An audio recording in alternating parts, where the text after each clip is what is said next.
اور جب ان میں سے کسی کو بیٹی کے پیدا ہونے کی خبر ملتی ہے تو اس کا منہ غم کے سبب کالا پڑ جاتا ہے اور وہ اندر ہی اندر گھٹنے لگتا ہے،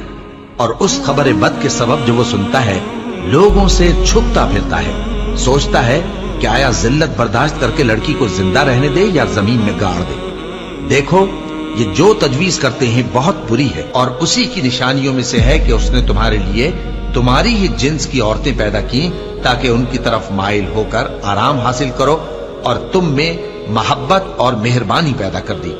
جو لوگ غور کرتے ہیں ان کے لیے ان باتوں میں بہت سی نشانیاں ہیں، اور عورتوں کا حق مردوں پر ویسا ہی ہے جیسے دستور کے مطابق مردوں کا حق عورتوں پر ہے، البتہ مردوں کو عورتوں پر ایک درجہ فضیلت ہے،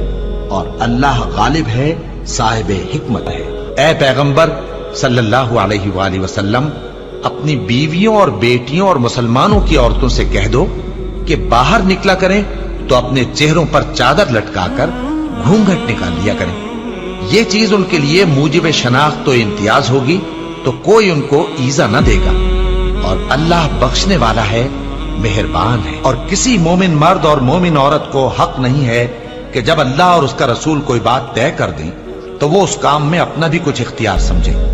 اور جو کوئی اللہ اور اس کے رسول کی نافرمانی کرے وہ بالکل گمراہ ہو گیا۔ مسلمانوں، تمہاری عورتوں میں جو بدکاری کا ارتکاب کر بیٹھیں ان پر اپنے لوگوں میں سے 4 شخصوں کی شہادت لو، اگر وہ ان کی بدکاری کی گواہی دیں تو ان عورتوں کو گھروں میں بند رکھو یہاں تک کہ موت ان کا کام تمام کر دے،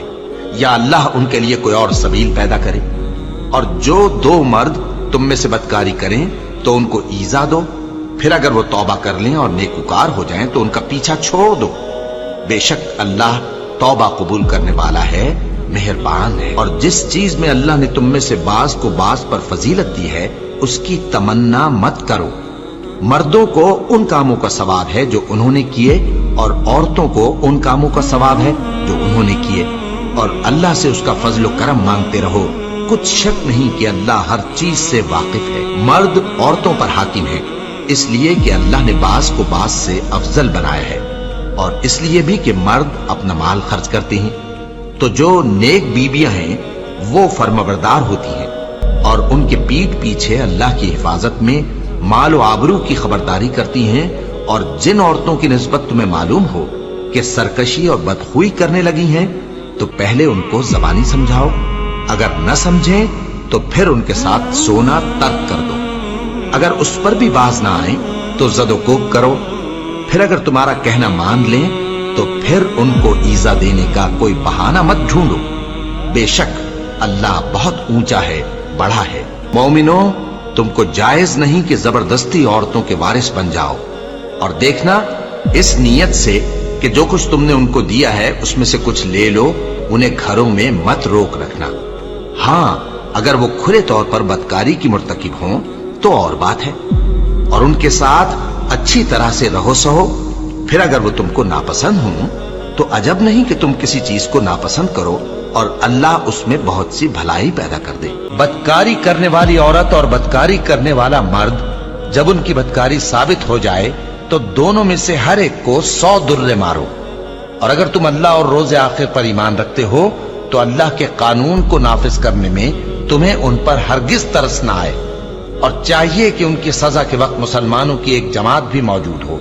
بدکار مرد تو بدکار یا مشرک عورت کے سوا کسی سے نکاح نہیں کرتا، اور بدکار عورت کو بھی بدکار یا مشرک مرد کے سوا اور کوئی نکاح میں نہیں لاتا، اور یہ یعنی بدکار عورت سے نکاح کرنا مومنوں پر حرام ہے۔ اور جو لوگ پرہیزگار عورتوں کو بدکاری کا عیب لگائیں اور اس پر 4 گواہ نہ لائیں تو ان کو 80 درے مارو، اور کبھی ان کی شہادت قبول نہ کرو، اور یہی بد کردار ہے۔ ہاں جو اس کے بعد توبہ کر لیں اور اپنی حالت سنوار لیں تو اللہ بھی بخشنے والا ہے، مہربان ہے۔